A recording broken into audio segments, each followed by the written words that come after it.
bahwa manusia dicipta ku Allah timulai generasi awal Nabi Allah Adam sampai generasi akhir manusia mayoritas adalah ieu golongan kafirin musyrikin. Saeutik nu iman ka Allah sangat saeutik jasa babandinganna 1000 hiji mantakan lain letik-letik anugerah lain letik-letik ieu teh kanikmatan ti Gusti Allah urang ka Allah dipilih iman ka Allah di mana urang kapilih percaya ka Allah nuduhkeun bakal dicicingkeun di sorga Allah subhanahu. Alhamdulillahirabbil mudah-mudahan bae iman urang kabawa sampai akhir hayat. Masya Allah tuh dijelaskan ku Allah wa ma yu'minu aksaruhum billahi illa wa hum musyrikun illa wa hum musyrikun. Mayoritas daripada manusia nu cicing di bumi ieu musyrik anu iman saeutik anu sangat luar biasa. Masya Allah padahal kurang kumaha tanda-tanda kakawasan Allah subhanahu tanda kamaha agungan Allah tanda kamaha esaan Allah. Mun urang memperhatikan tuh di langit aya mata poe, tuh di langit aya bulan, tuh di langit aya bintang-bintang, itu adalah tanda kamaha agungan Allah subhanahu. Mun ku urang memperhatikan tuh di bumi menghampar daripada tanda-tanda kemahakawasaan Allah, tapi jojong be wa ma yu'minu aksaruhum billah illa wa hum musyrikun. Mantakan golongan musyrik mah nyana teh babacaana dina talbiyah teh labbaik la syarikalaka labbaik la syarikalaka illa syarikan walaka tamlihu wa ma mala. Eta teh kan ngamusrikeun ka Allah. Hei mun kurang diperhatikeun terus be golongan musyrikin aya nu ngomongkeun kieu Allahu Rabbuna wahdah, Allah teh pangeran kami hiji be pangeran kami, tapi aya embel-embelan wal malaikah banatu, malaikat adalah putri Allah atau bloon. Hayu ku urang ge perhatikeun Yahudi nyana ngomongkeun saya mengesahkan Allah subhanahu wa ta'ala Allahu Rabbuna wahdah, tapi andahan wa Uzair ibnullah, Uzair adalah anak Allah subhanahu wa ta'ala atau eta teh ngamusrikeun kos kitu ngaranna. Tanyakeun ka Nasrani Kristen nyana ngomongkeun Allahu Rabbuna Tuhan Allah satu, nyana ngomongkeun Tuhan Allah, tapi andaan Yesus ibnullah Nabi Allah Isa alaihissalam dianggap sebagai anak Tuhan. Yesus pendi deh tuh ya Allah atau eta teh ngaranna ngamusrikeun ka Allah subhanahu wa ta'ala. Masya Allah na'udzubillah min jalik urang ma alhamdulillah ieu teu ngamusrikeun ka Allah hiji be Allahu Rabbuna wahdah hiji Allah subhanahu wa ta'ala. Tinggal urang tiat ti keyakinan pen ya sia boga duit di mana eta tina hasil dagang dong ya. Jadi ieu boga duit teh tina hasil dagang, mun aing teu dagang mah ieu teu boga duit, moal dahar. Tah ieun bagi golongan anu tingkatan luhur keimanan musyrik kos kitu teh bahasana. Tah mulai pen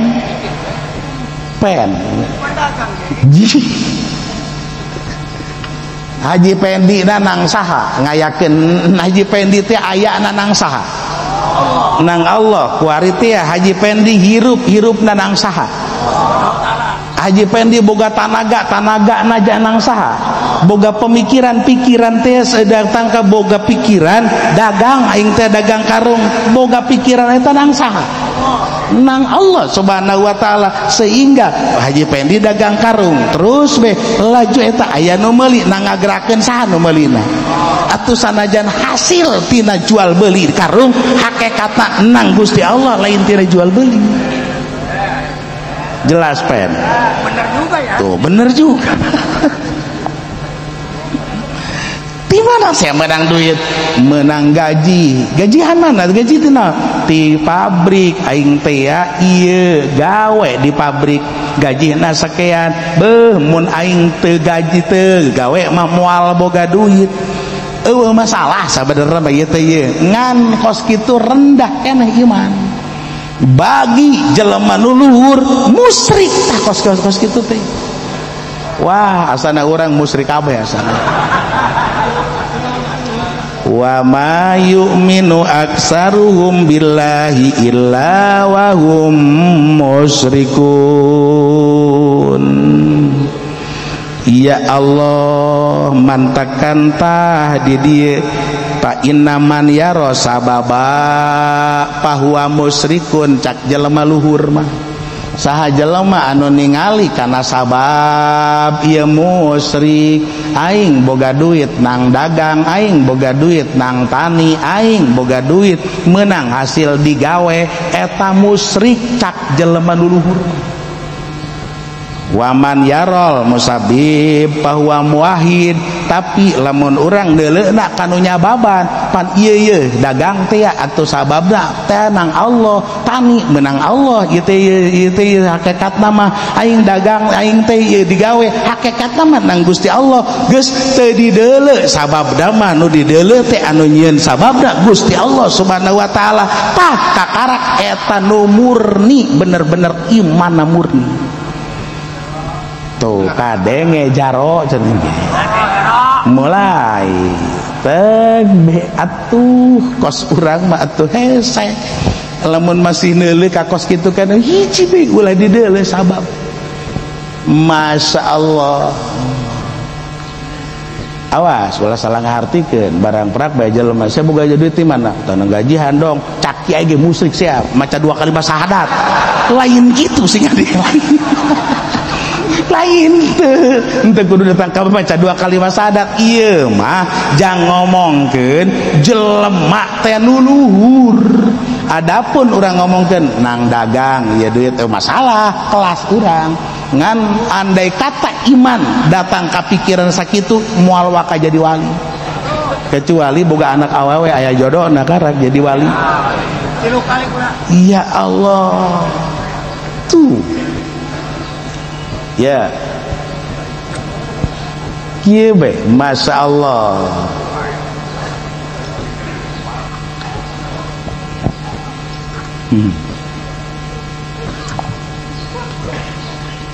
Syekh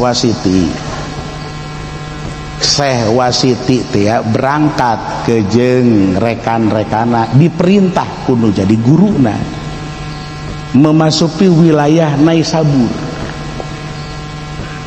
di ujung Iran berangkat yana set datang ka ditu di Naisabur kapanggil ke jeung ulama sufi luluhung luar biasa Ashabu Usman. Ditanya Imam Wasiti tia bima ya'murukum syekhuna guru maneh ieu ngajarkeuna kos kumaha guru maneh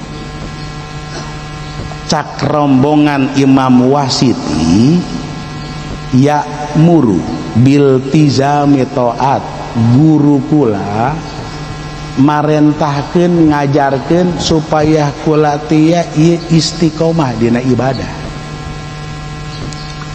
dina jikiran istiqomah, lamun dina salatna istiqomah, dina kasunahan teh istiqomah, termasuk waru'yati taksir, memperhatikan karena kata ledoran. Jadi ku guru kula diparentah natia hiji ngawal ibadah anu dilakukan ku kula supaya benar-benar terus be iltizam istiqomah. Kedua, supaya terus-terusan introspeksi dina kana kata ledoran. Tuh, kan itu mantap biasa kan? Coba Haji Pendi bapak ente aya ente ya iltizamu taat ente. Ayo benyana waktu wayah kabeneran salatnya nyebutnya kabeneran. Wayah keur mancing mah teu salat lah cakena isukan gaya deui ieu.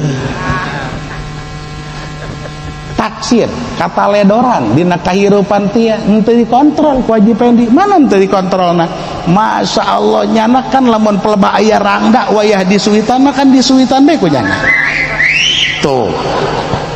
Ieu ngaranna teu kontrol kos ngaranna. Wayah aya awewe tia selfie dong atau terus be selfie terkontrol karena gaul. Cak Imam Wasiti diparentah pula teh ku guru iltizami taat biltizami taat, terus-terusan kula ngontrol ibadah seuna bener-bener ieu teh istiqomah. Bari ke jeung ru'yati taksir kendor teu nu biasana kula maca misalnya ieu teh 150 kali tek be andahan ieu dikurangan 100 ieu ngaranna taksir. Biasana salat duha teh 8 rakaat poe ieu mah nganukur 4 rakaat taksir ngaranna kos. Ieu kan pohara luar biasa. Kunaon jawaban eta teh guru besar nu aya di ditu di Naisabur ngomongna ieu masya Allah amarakum bil majusiyatil mahdoh. Guru sia geus ngajarkeun ajaran majusi kos itu. Ayo ngagibeng teh kelas urang coba. Pancak urang mah geus hebat jasa eta luar biasa guruna. Ngus puara luar biasa. Udah ngomong kena eta ajaran majusi kos gitu. Masya Allah hala amarakum bil ghibah anha bisuhudi mansi'a wa mansiha wa majroha. Kunaon cak Abu Usman teh guru maneh henteu kieu ye ngajarkeunna. Sia kuari salat ulah anu diperhatikan salatna ulah anu kudu diperhatikan teh Gusti Allah keur nganakdirkeun mosisikeun sia keur salat. Jadi nu dideuleuna Gusti Allah na ulah salatna. Jadi Allah perhatikeun teh kieu Allah keur nyolatkeun aing lain keur disalatkeun paeh ngaranna. Tuh ya, orang kuari ngaji ya ngaji tak be. Lamun dina pikiran orang teh aing kuari keur ngaji menang pahala jeung sajabana panheulan bagus tah kos kitu ngaranna. Tah eta teh cak kelas luhur mah rendah kos kitu ngaranna. Kuduna nu dipikiran teh lain posisi ngajina, posisi ka Gusti Allah na aing kuari ku Allah keur ditakdirkeun ngaji. Jadi Allah keur nakdirkeun ngaji geus berarti nu dideuleureun lain ngajina Gusti Allah mah. Mantakan lamun urang dagang aing teh ku Allah keur didagangkeun keur ditakdirkeun di teh posisi dagang. Jadi otomatis pikiran urang ka Allahna teh be lain kana daganganna aing kuari keur dikasawahkeun ku Allah. Berarti kan neuleuh urang teh lain neuleuh tanina neuleuh posisi Allahna keur nakdirkeun aing ka sawah tani.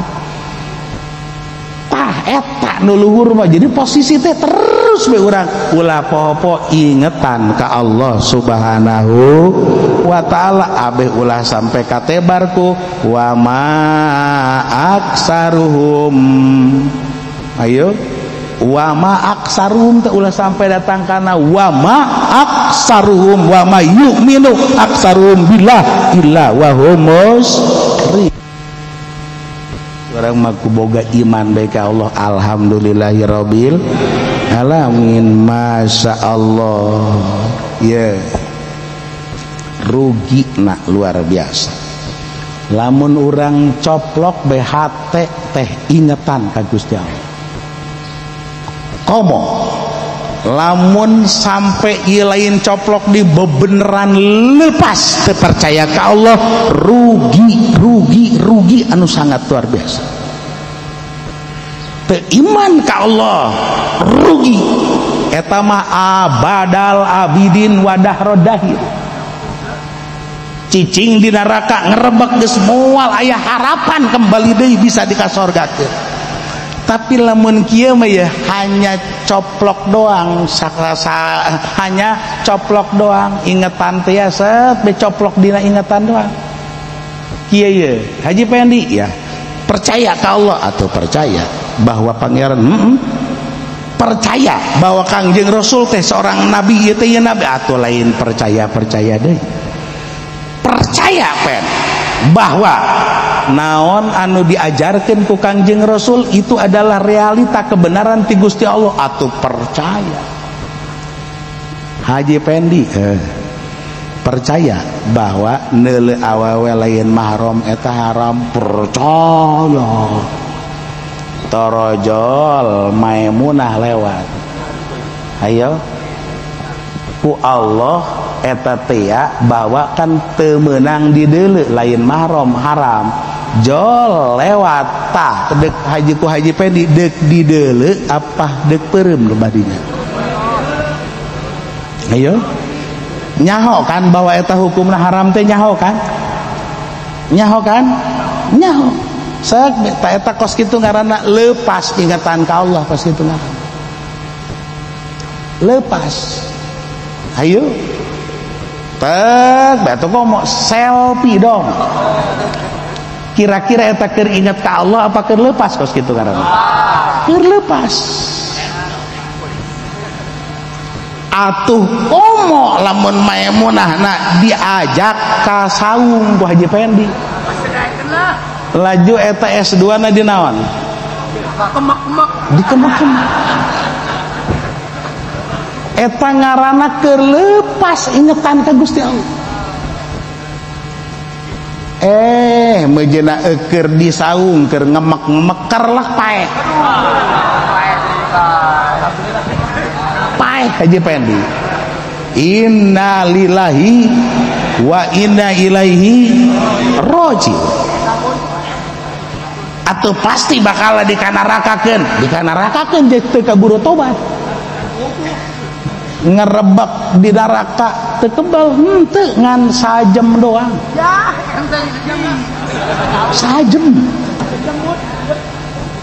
sajem doang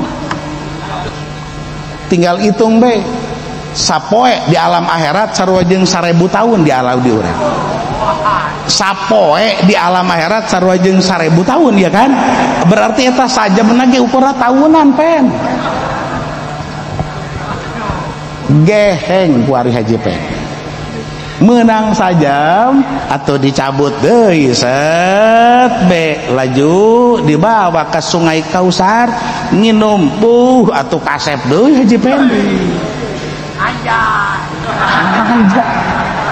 dikasorgakeun ku Allah Subhanahu wa taala tah aya anu kana neraka nu teu hanjat deui abadal abidin wadah rodairin berarti kan salama-lamana golongan kafirin naujubillah summa naujubillah min dzalik aya anu golongan diasupkeun ka neraka menang sapoe dicabut dikasorgakeun aya anu menang setengah poe cabut karena sorgakeun aya anu menang sajem cabut kasorgakeun deres tage tapi urang mah embung nu pas kitu kajian Haji Pendi bae mah urang mudah-mudahan be langsung nu ka surga Allah Subhanahu wa taala. Hai lepasna ingetan ka Gusti Allah Subhanahu wa taala teu sadar emang kumaha lamun terjadi disiksa ku Allah sekonyong-konyong. Apa aminu an ta'tiyahum ghasyiyah min azabillah, apakah ngarasa aman ketika orang lepas ke Allah Subhanahu wa taala kumaha lamun sekonyong-konyong disiksa ku Allah Subhanahu wa taala ngadadak. Au ta'tiyahumus sa'atu bagta, atawa terjadi saah kiamat. Mon ngomongkeun kiamat teh kabagi dua, hiji kiamat sugro teh maut, dua kiamat kubro teh mencakup kana dua tiupan, hiji tiupan soki kehancuran, dua tiupan ba's dihidupkan kembali. Saah di dia tak awas Haji Pendi teu sadar emang pen kumaha lamun terjadi ieu tia tak kematian teu pugah-pugah bagtah ieu teh. Masya Allah keur mawa Maimunah ka kebon cau, ai praktek gelepak be paeh di kebon cau, deuk kumaha ngomong coba ieu Maimunah nu paeh au ta'tiyahumus sa'atu bagta.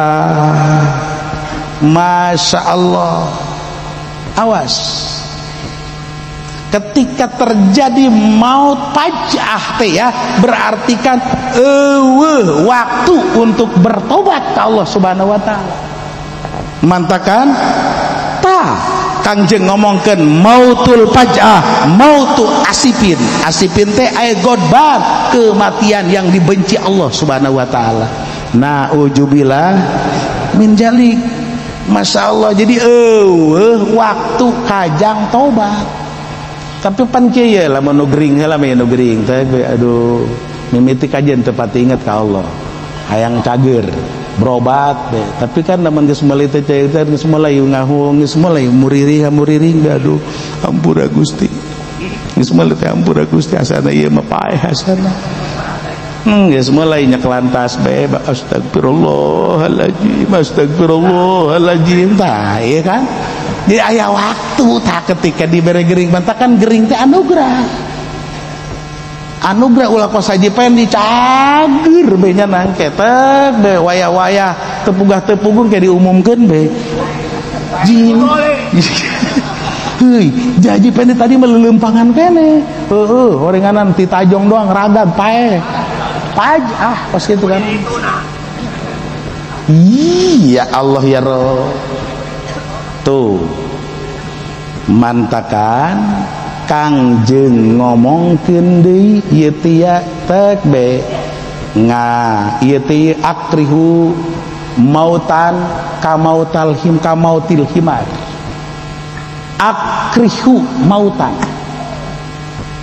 kaula bener-bener ieu tia bener-bener sieun jasa embung kana maut kamautil himar, seperti maut teh himar. Sahabat kurang ngerti bahasa Kangjeng pada saat eta. Wa ma mautul himar ya Rasul, naon anu dimaksud mautul himar? Cak Kangjeng mautul faj'ah. Mautul himar itu adalah mautul faj'ah. Ngaran faj'ah ya duna taqaddumi marodin wala sababin, teu kapiheulaan ku gering, teu kapiheulaan ku sabab, ujug-ujug kerelek pae.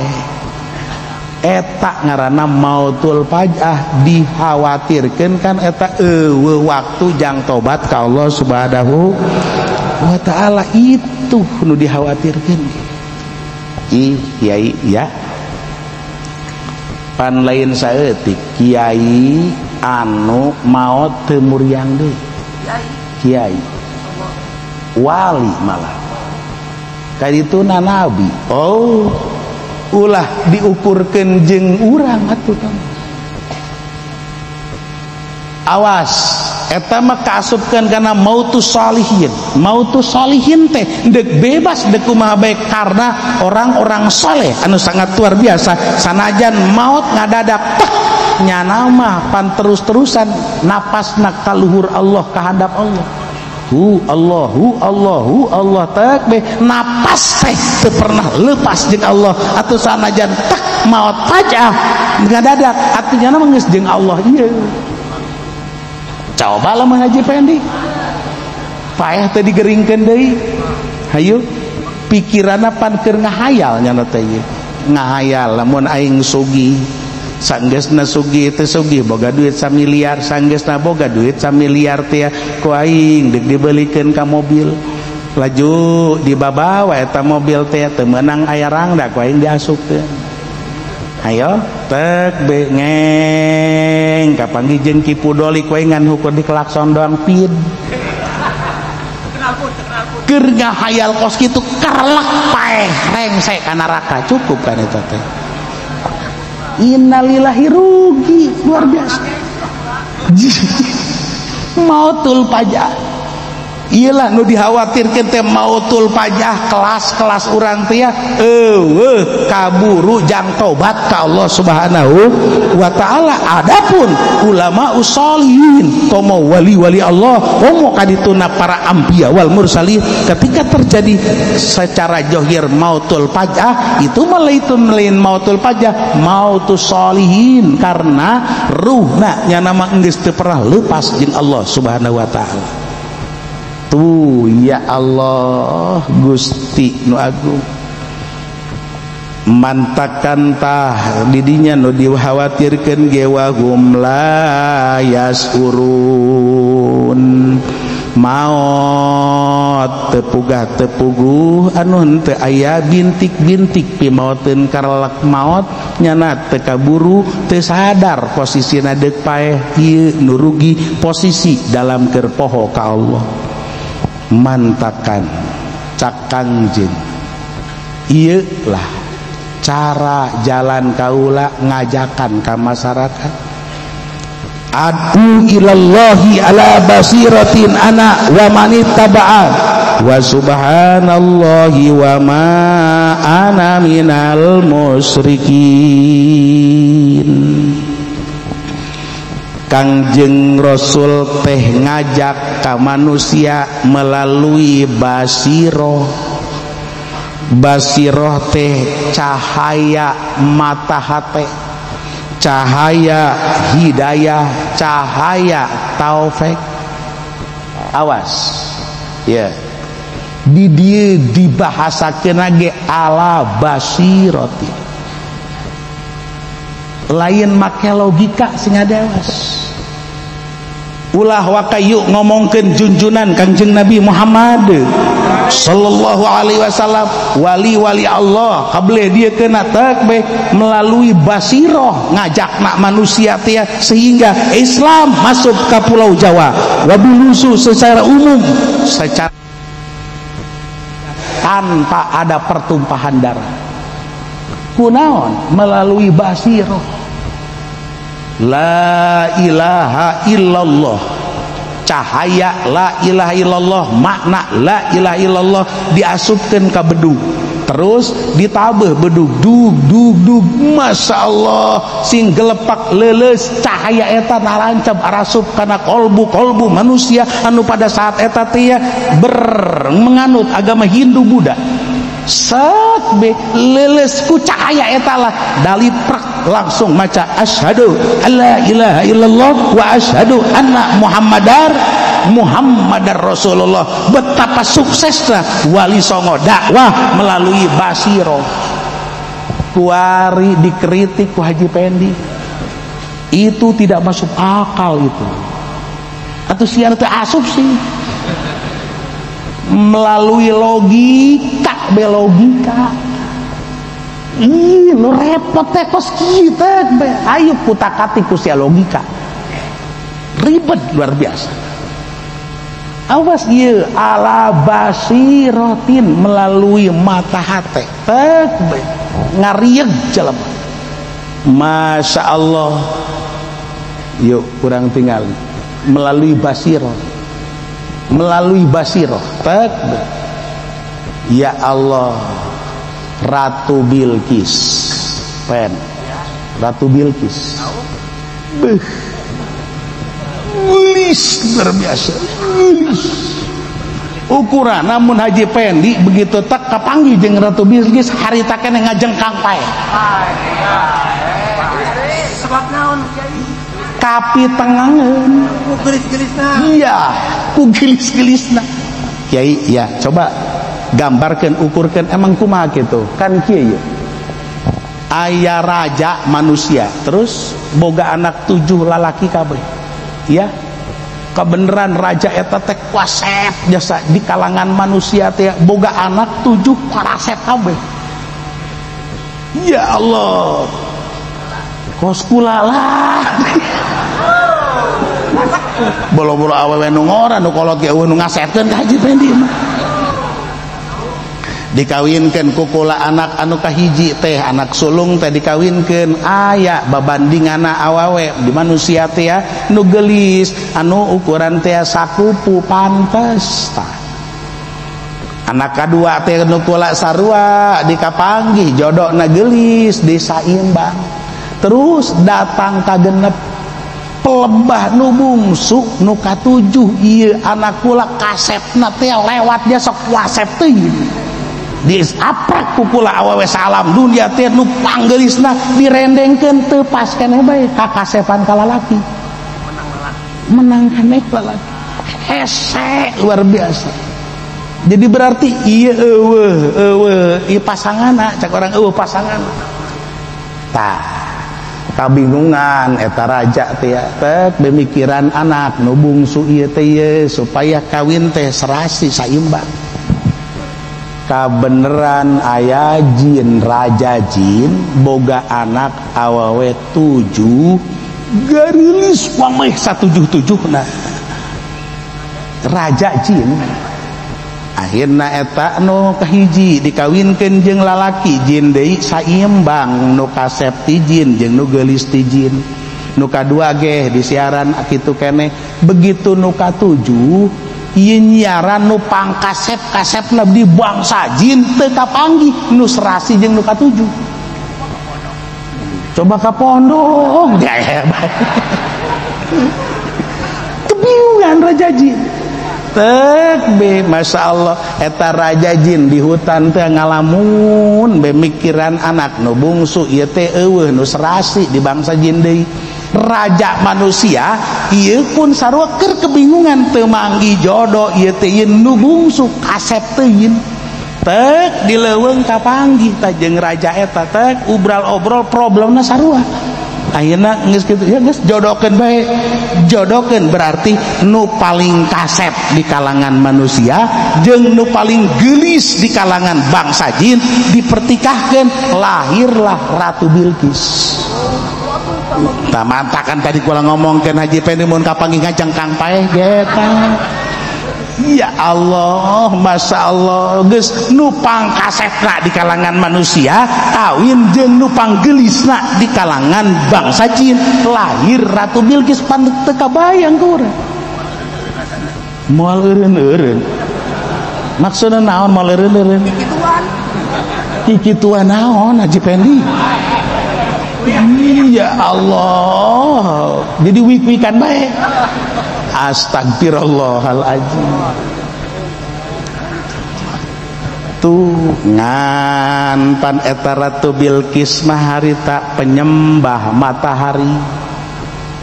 Hayu berarti beragama montok tah anu nyembah kana mata poe. Sedangkeun nyana teh dibere kakuasaan teh pohara lantaran menguasai ilmu manusia, menguasai ilmu bangsa jin. Kunaon? Bapak ti manusia, raja ti manusia, emak raja ti ieu teh ya bangsa jin. Atupan ieu dua muara kekuatan nu sangat luar biasa. Berarti kekuasaan Ratu Bilqis meluas anu sangat luar biasa. Saantero mantakan pertempuran kejeng pasukan Saba moal aya nu kuat pada saat itu. Masya Allah. Mulai kan kapanggih jeung Nabi Allah Sulaiman alaihi salam. Ngan ukur di suratan doang ku Nabi Sulaiman. Bismillahirrahmanirrahim. Bismillahirrahmanirrahim. Innahu min Sulaimana wa innahu bismillahirrahmanirrahim. Terus Allah ta'lu alayya wa'tuni muslimin. Hai Ratu Bilqis anu sakitu perkuasana ngageter harita keneh. Lamun lain basirah moal bisa. Tadi ngomongkan ala basiratin ngan ukur disuratkan bismillahi innahu min Sulaimana wa innahu bismillahirrahmanirrahim Allah ta'lu alayya wa'tuni muslimin. Iya langsung sat surat teh dibawa ku Manu Kudud dibikin ka Ratu Bilqis. Tak begitu dibaca harita keneh ngageter. Masya Allah jajal Maimunah di suratan ku Haji Pendi. Masya Allah begitu tak dibere langsung disoekeun. Ya Allah teh dibaca-baca acan kan. Ala basirotin teh lain bantrak-bantrak ngageter. Mantakan langsung kan tekbe. Walaupun ngomongkan rapat musyawarah jeung para gegeden itu hanya formalitas. Pada saat itu para gegeden itu kan pakai logika. Paduka Ratu, kami tinggal menunggu titah Paduka Ratu. Gempur Raja Salemon, Raja Sulaiman, siap kami untuk menggempur. Jalan jang pikeun sieun wahai Paduka Ratu. Karena angkatan bersenjata urang teh geus sangat lengkap luar biasa. Secara logika kan kos gitu. Tapi kan Ratu Bilqis teu kunaon geus nancep ka jero hate.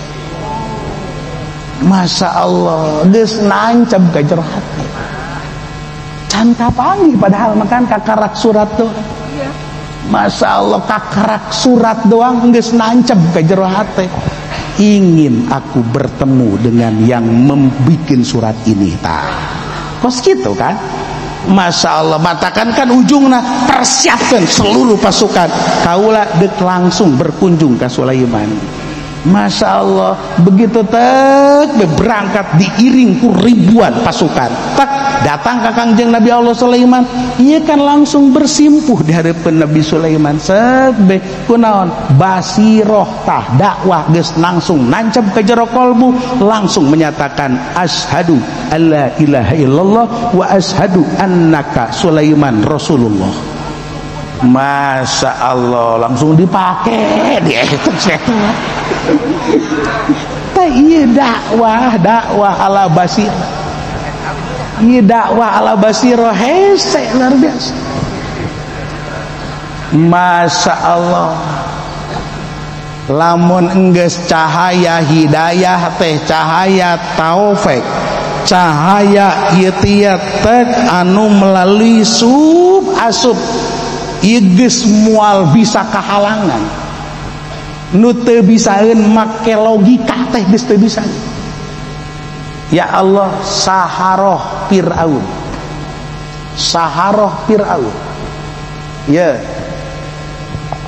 eta teh akan dipimpin ku Bahros teh kakarake umurna 12 tahun. Tapi nyana ieu pimpinan tukang sihir sa Mesir kabeh. Kunaon anu mantak pimpinan?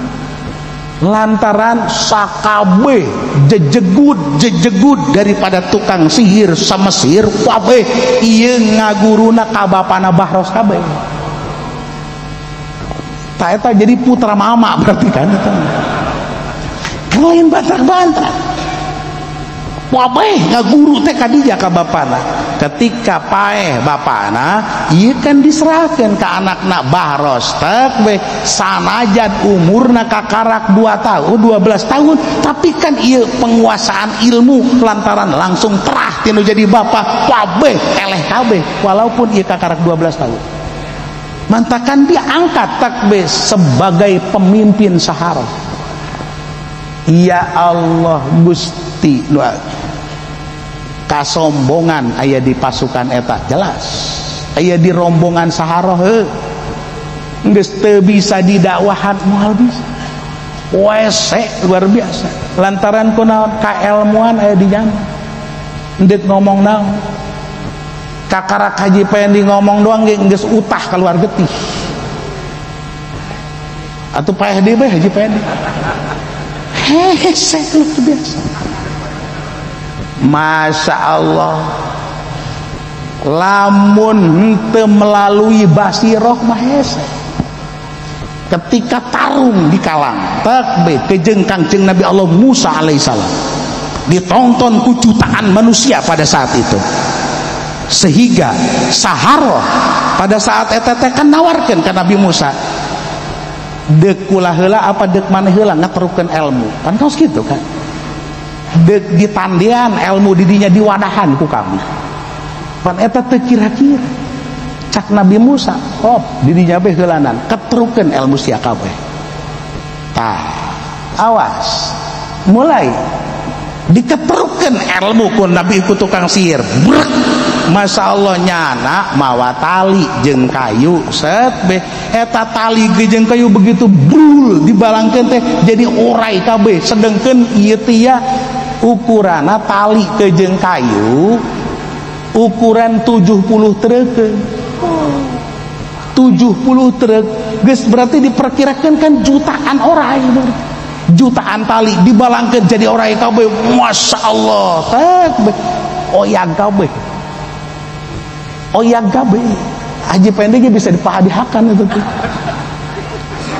Ayo Masya Allah dibalangkeun lah ku Kangjeng Nabi Musa teh tungkad mukjizat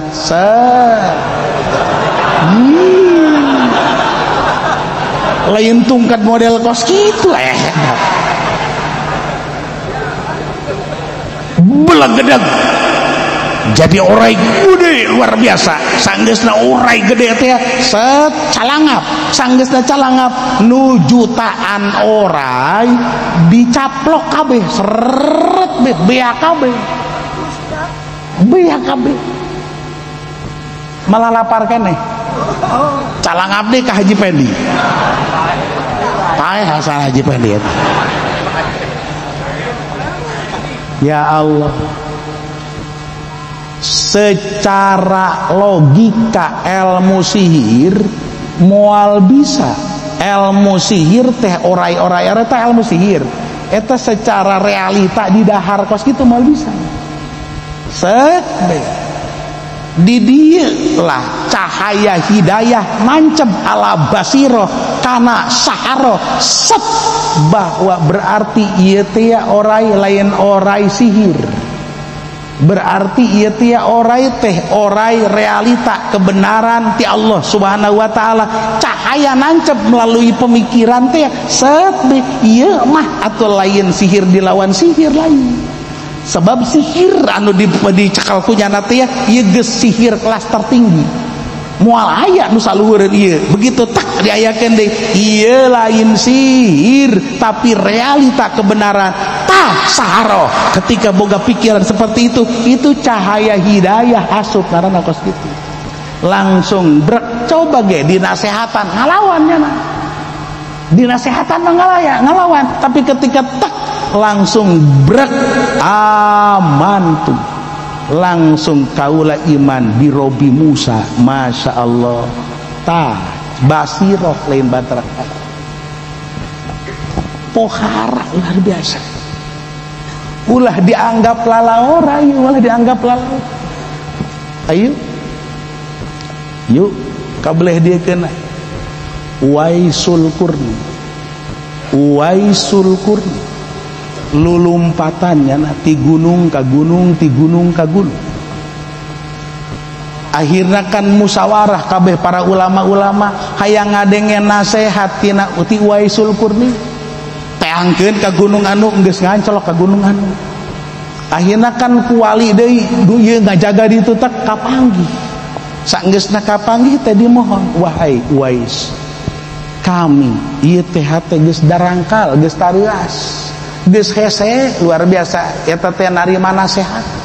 Mohonlah turun gunung, mohon turun gunung. Maka Uwaisul Qarni siap untuk ngayakeun tabligul akbar. Masya Allah, musyawarah deui. Ender pan sajagat lain sabahin batarak-batarak bahwa Uwaisul Qarni endek ngayakeun pengajian. Set kumpul ribuan jelema. Masya Allah.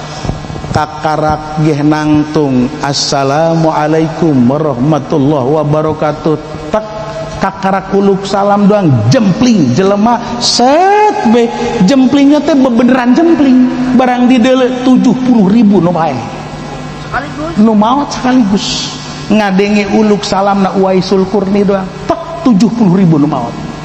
Hayo kunaon lamun lain basiroh moal kuat pasti mantakan iyalah lulumpatan Uwaisul Qarni. Set Masya Allah, coba Haji Pendi pidato set ayo jajal pidato Haji Pendi lulumpatan cekan lagi tek lainan jelema leuleus malah nyeungseurikeun ka Haji Pendi. Ieu hese luar biasa mantakan tah di dieu lah Qul hadhihi sabili ad'u ilallahi ala basiratin ana wa manittaba'ani wa subhanallahi wa ma ana minal musyrikin.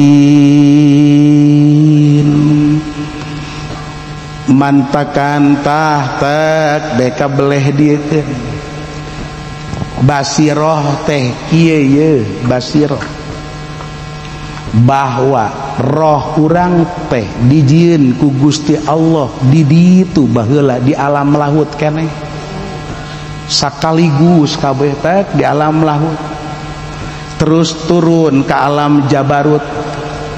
Ketika teh turun ke alam nasut ka dieu ke alam dunya tia ieu roh moal bisa diturunkeun ka dunya lamun teu ieu teh diasupkeun ka jasad.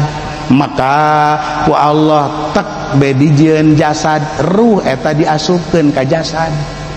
Geus berarti ku ari awak urang teh ieu teh jasad jeung roh.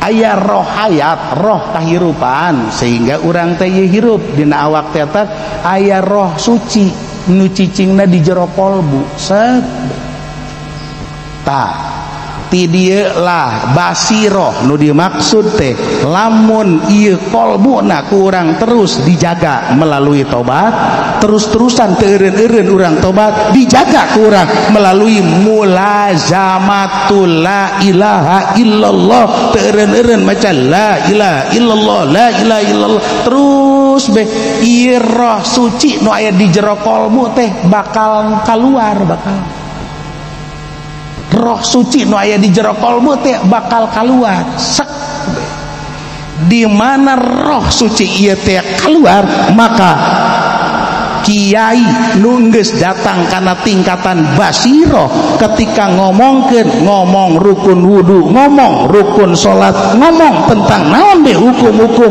ieu rasup tak kajelor ruh manusia mantakan tek be aya nu ngaleket teh leuleus jasa Masya Allah aing teh tatadina tek be ieu teh tilok salat mabok be barang ngadengekeun ngaji di Mama Supendi anu geus datang kana basiroh leuleus hate teh hayang salat Masya Allah. Padahal kurang kumaha dinasehatan ku Kipu Doli mah sering jasa tapi kok ieu teh teu daekeun ngerenyed hayang salat, tapi kunaon ngadengikeun Mama Supendi mah ngerenyed hayang salat. Waidi, Masya Allah. Diarajakan titah ngaraji kaki pudoli tek beih jong jon be embung gaji teh kaki pudoli, tapi ka Mama Supendi mah teu diajakan ge hayang ngaji teh. Kunaon eta teh? Basiroh nu aya di Mama Supendi. Basirah tek be anu dikawal qalbuna melalui la ilaha illallah, la ilaha illallah na melalui talqin tinu jadi guruna, karena tidak akan ada kelahiran ruh suci anu aya di jero qalbu tanpa melalui nutrisi taubat, talqin dan mulazamatul la ilaha illallah. Maka dengan lahirna basirah di hati Mama terjadi efek nu sangat dahsyat luar biasa. Masya Allah, asa bener be nya nama asa bener. Ayo mantakan ulah aneh ketika orang tak bengadengekeun ieu teh al-maghfur lah abah uci guru urang. Masya Allah ngalakat tay leles ka hate teh beuh, Masya Allah tek be padahal lamun ku urang dideule secara johirna, dideule secara ilmiahna atuh kan biasa bae, atuh ilmiahan keneh bahasa kiai anu, ilmiahan keneh bahasa kiai anu, tek be ngomongkeun ka ilmiahan teh seperti itu, tapi kok ilmiah bener kiai anu, tapi kunaon teu ngerenyad kana hate. Tapi ketika urang ngadenge tek be ieu teh omongan nasihat daripada guru urang ngeleket teh dina hate, kunaon basirah nu maen ieu, basirah nu maen. Masya Allah, mentakan ti guru orang turunlah ke murid Mama Supendi. Ya Allah ya Rabbi, tah iya ya Allah ya Rabbi. Masya Allah. Ad'u ilallahi ala basira, ad'u kula ngajak ilallahi sena mengenal Allah subhanahu wa ta'ala, ilallahi mengajak ke agama Allah subhanahu wa ta'ala, ilallahi mengajak karena hukum-hukum Allah subhanahu wa ta'ala, ilallahi mengajak karena ia mengenal Allah subhanahu wa ta'ala, mengenal sifatna, mengenal apalna, mengenal zatna. Masya Allah, ala basirotin, melalui basiro hujatin wadihah teh ieu adalah mata hate tek be anu keluar sehingga terjadi ialah ruh suci bakal menembus karena ruh-ruh di setiap manusia-manusia. Masya Allah. Sultanul Aulia Syekh Muhyiddin Abdul Qadir Al Jailan qaddasallahu sirrahul aziz, dalam setiap duduk selalu rombongan ti golongan Nasrani, ti golongan Yahudi, ti golongan Majusi langsung bersimpuh bersahadah di hadapan sang aulia Allah subhanahu wa ta'ala. Kunaon ieu lantaran melalui basirah anu sangat luar biasa. Make perdebatan ilmiah mah capek make perdebatan ilmiah.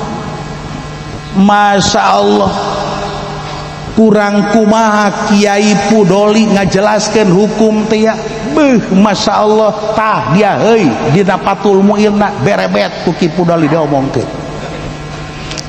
teu seubeuh sia heui ngadengekeun Fathul Muin tak bae tah wae diomongkeun di ayat Qur'ana berebet ayat Qur'an pohara luar biasa. Masya Allah kagum urang ngadengekeun tak alfiyah teh dina Qur'ana tak dina hadisna tapi eta jelema nurut henteu